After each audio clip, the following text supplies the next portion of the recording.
प्रति वर्ष परि चलित वर्ष मध्य बीजेपी युव मोर्चार पूर्वतन राज्य सभापति स्वर्गत शरत मिश्र 20तम श्रद्धांजलि दिवस रविवार दिन हिंजिली काटुस्थित मिनी स्टाडियम ठारे पालन कर सकाळ समय माराथन दौड़ पूर्वाह्न समय स्वेच्छाकृत रक्तदान शिविर अनुष्ठित होता। शरत मिश्र स्मृति कमिटी हिंजिलीकाटु तरफ होता कार्यक्रम को निर्मल चंद्र साहू सभापतित्व मुख्य वक्ता खनि परिवहन और वाणिज्य मंत्री विभूतिभूषण जेना, सम्मानित वक्ता सांसद अनिता शुभदर्शिनी, मुख्य अतिथि क्षुद्र मध्यम अणुशिल्प मत्स्य और पशुपालन मंत्री गोकुलानंद मल्लिक, जिला सभापति गंजाम सरोज कुमार सावत, जिला सभापति आशिका विजय कुमार स्वाई, भंजनगर सांगठनिक जिला सभापति नीलमाधव पात्र, विधायक कृष्णचंद्र नायक, विधायक प्रताप चंद्र नायक, विधायक पूर्णचंद्र सेठी, बीजेपी विधायक प्रार्थी शिशिर मिश्र एवं उत्तम पाणिग्राही मंचासीन रही श्रद्धांजलि सभा कार्य होता। खबर मुताबक सकाळ समय गणदौड़ को कविसूर्यनगर विधायक और स्वेच्छाकृत रक्तदान शिविर को आशिका सांसद आनुष्ठानिक भाव उद्घाटन करते। उक्त स्वेच्छाकृत रक्तदान शिविर में मोट्रे 110 यूनिट रक्त संग्रह ब्रह्मपुर मेडिकल द्वारा करा। हिंजिलीकाटु शेरगढ़ कृति छात्र छात्री को मानपत्र उपढौकन दे सम्मानित कर बहु पुरातन लोककला दासकाठिया परिवेषण सह गायकों को मानपत्र उपढौकन दे सम्मानित कर शेरगढ़ महिला मोर्चा सभापति अंजलि बाघ, हिंजिली नगर मंडल पूर्वतन सभापति संतोष कुमार पाणिग्राही सूचना अनुसार स्थानीय अंचल बहु वरिष्ठ बीजेपी नेता, मंडल स्तरीय सभापति, पूर्वतन मंडल सभापति, नगर सभापति,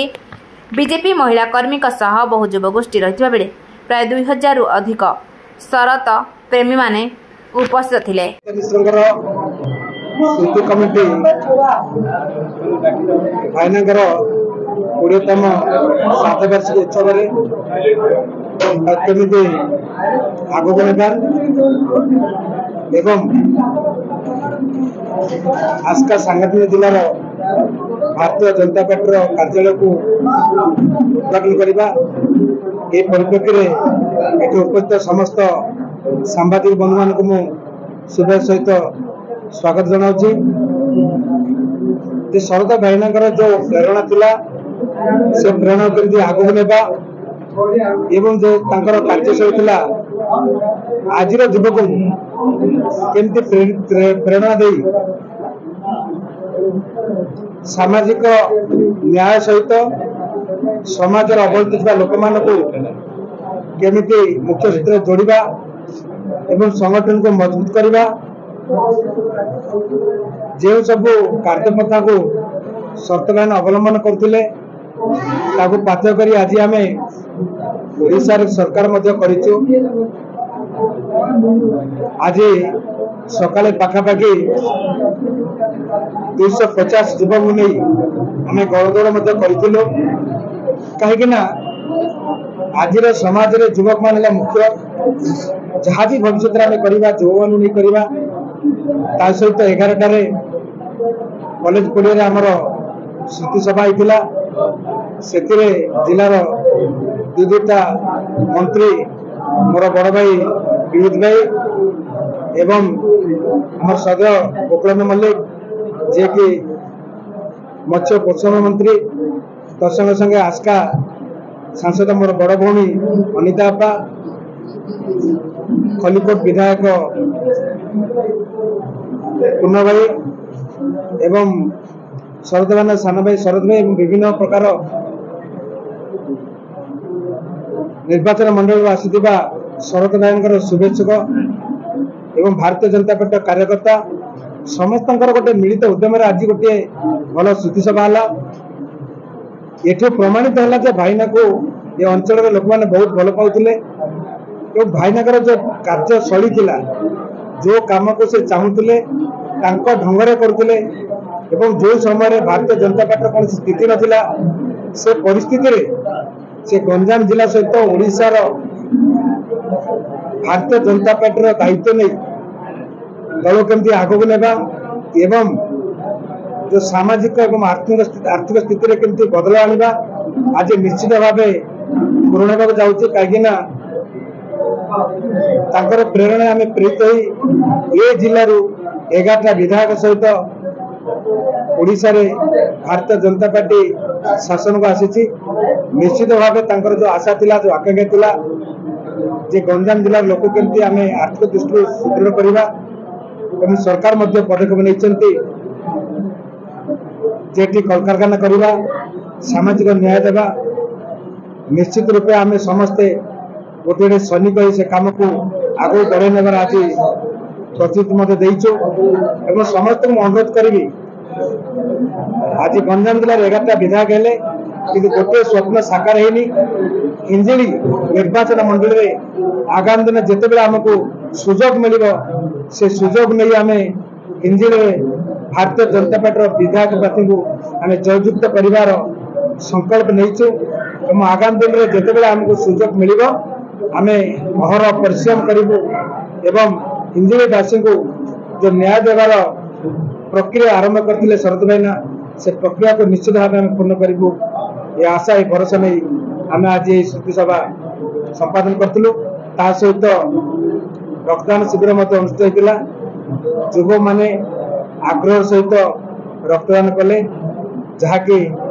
भाईनाकर आत्मा को निश्चित भाव शांति मिल एवं प्रभु जगन्नाथ पाखे आम प्रार्थना करूँ भाईनाकर आत्मा को शांति दे एवं तांकर जो प्रेरणा आम प्रति सदा सर्वदा रहू आम निश्चित भाव आगामी दिन में आशा को पूरण कर धन्यवाद। स्वर्गत शरत मिश्र आज 20तम श्रुति सभा उपलक्षे आज सकाଳେ शह शह युवक गणदौड़ सामिल होते यापर रक्तदान शिविर चली श्रुति सभा बहुत आपण मैंने देखुं वृक्षरोपण कार्यक्रम अच्छी शरत मिश्र हिंजिली निर्वाचन मंडली सारा गंजाम जिलापाई जो भल पाइबा थिला एवं ये अंचल विभिन्न प्रकार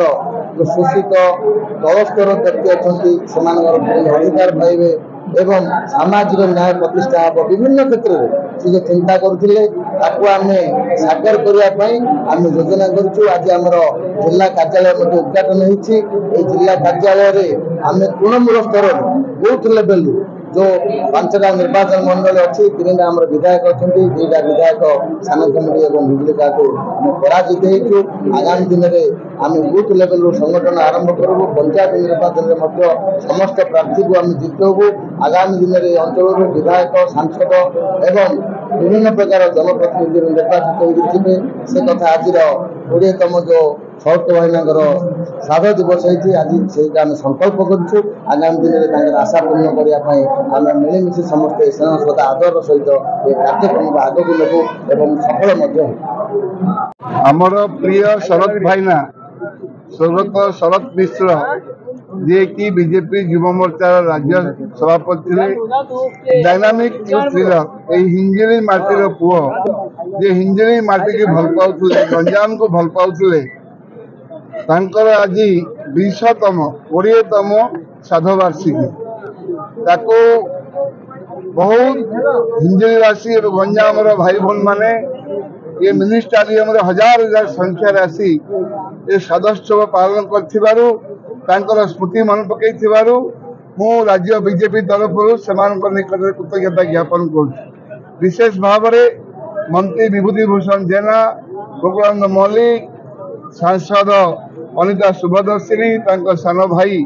जे हिंजिल नेता शिशिर मिश्र प्रताप नायक एवं समस्त विधायक मंत्री जिला सभापति कर्मकर्ता मल सभापति समस्ते एथे बहुत उत्साह सहित जोग एवं शरद भाईना ना शपथ नहीं ये माटी राष्ट्रवाद विजय आसब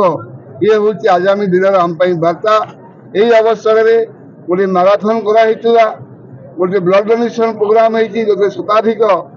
युवक भाई और बहन रक्त देते वृक्षरोपण करा जिला ऑफिस उद्घाटन हम ये हूँ शरद भाईना प्रति स्थानीय गंजाम जिलार अविभक्त गंजाम जिलार हिंजिली श्रद्धांजलि एवं आपण मैंने समस्ते सहयोग कर राज्य बीजेपी तरफ कृतज्ञता ज्ञापन करूँ। डॉक्टर ज्योति जाज्ञाशाली एमकेसीजी रे post graduate student transfusion medicine ये आज आम हिंजिली काटूरे गोटे ब्लड कैंप अरेंज होती बहु मात्रा लोक आसी दबापाई देखिकी खुशी लगिला मु ए ब्लड रो उपयोगटा केमती हुए आम ब्लड बैंक से जणिया को चाहिए कि ए ब्लड जो बहुत ही नीडी थैलेसेमिया पेशेंट आ ए बेल्ट रे माने Ganjam belt southern belt of Odisha रे बहुत थैलेसेमिया पेशेंट थाती से को दिया हुए मास को 2 थर 3 थर से थैलेसेमिया पेशेंट माने ब्लड नियंती सिकल सेल पेशेंट माने ब्लड नियंती इमरजेंसी रे जदि स्टॉक नथिबो ब्लड मिले आज रेयर ग्रुप बहुत जण देइछथि तो ब्लड आमे सेटा यूज करू जो सेटा गोटे फायदा आ आपण माने जदि ब्लड आगु को डोनेट करिवे तार भी केतेटा फायदा अछि कार्डियोवास्कुलर रिस्क कमी जाए नुआ ब्लड फॉर्मेशन हुए ब्लड फ्लो बढ़ी जाए बॉडी रे तो माने जो माने ब्लड डोनेट करंती तांको भी बहुत फायदा हुए आ हमर पेशेंट माने तो बहुत फायदा पांदी तो मो समस्त को रिक्वेस्ट करिवि कि आपण माने आगु को आसंतु एमती रक्त शिविर रे रक्तदान करंतु निजो को खुशी लागिवो सैटिस्फैक्शन लागिवो लोक माने को हेल्प हबा आ आपण निज माने को भी काफी बेनिफिट रहिबो हमर एक्चुअली 45 रो 55 जो माने को वेट थाए 350 कलेक्ट हुए और जो माने को 55 अबव थाए हमें होल ब्लड 450 कलेक्ट करू हेले यूजुअली समस्त हमें गोटे माने इंडियन वेट हिसाब रे गोटे केते रहिबो 350 कलेक्ट करू जो हमें सब आडे महिला मानक तरस्थल रे महिला मानक ब्लड जगह डिफरेंट करे काई जेहेतु महिला मानकर मासिकिया प्रॉब्लम रोहुची आ महिला माने टिके खाइबा पीबारे बहुत हेजिटेट एटा सत कथा आयरन लेवल सेमती भी कम थाए महिला मानकर मासक मास मासिकिया रे तांकर ब्लड बहुत पळै जाए सेइत में हमें महिला मानक को 4 मास रे थरे हीमोग्लोबिन टेस्ट कला परे ही ब्लड से माने दियंतु सो दैट से माने हेल्दी ब्लड डोनेट करबे और निज हेल्थ रो भी से माने साइमल्टेनियसली ध्यान रखि परिबे कुल्लू जना पितळ प्रथम ना एटा फास्ट मोर फास्ट आपण रक्त डोनेट करछन्ती आज्ञा जो पीरियड हिसाब रे कोन पाए आज्ञा मते बहुत खुशी लागुची आउ मु आछि एबे हम सरपंच तरफ को मते बहुत खुशी लागुची धन्यवाद मो ना जगन्नाथ साहू ग्राम सारू सर कोन कहबे आज रक्तदान शिविर बिजली कर अनुष्ठित आ ऊपर कोन कि समाज में कोन बात रहला समाज पे बार्ता रखी ब्लड डोनेट करी मते बहुत खुशी लगुची शरद सार स्मृति सभा को मु आसी प्रदीप मिश्र आमर जी नेता थ्रो मु आसी बहुत खुशी लगुची डोनेट करी समस्त युव समाज पे हम बार्ता रखी जे समस्ते आसिकी डोनेट ब्लड डोनेट करंतु जड़े असुस्थ व्यक्ति को डोनेट करंतु आगामी युवपीढ़ी एटा गोटे विशेष अनुरोध मो तरफ समस्ते रक्तदान दिंतु आईटा आज की एक्सीडेंट कि कौन सी जगह आमको ब्लड आवश्यकता जमी न पड़ो से आम समस्ते सेठा रक्तदान को निजर कर्तव्य मानिक समस्ते उत्साहित करुचु आज्ञा खुशी माने जेतले मु असुविधा भोग करथिली से समय मते रक्त मिलथिला सेति पय मु से दिन ठू आज को 7-8 थर हलाडी ब्लड डोनेट करी आछे हिंजली काटरू जिला प्रतिनिधि कृष्णचंद्र सामंतरी रिपोर्ट रूपाथालिया न्यूज।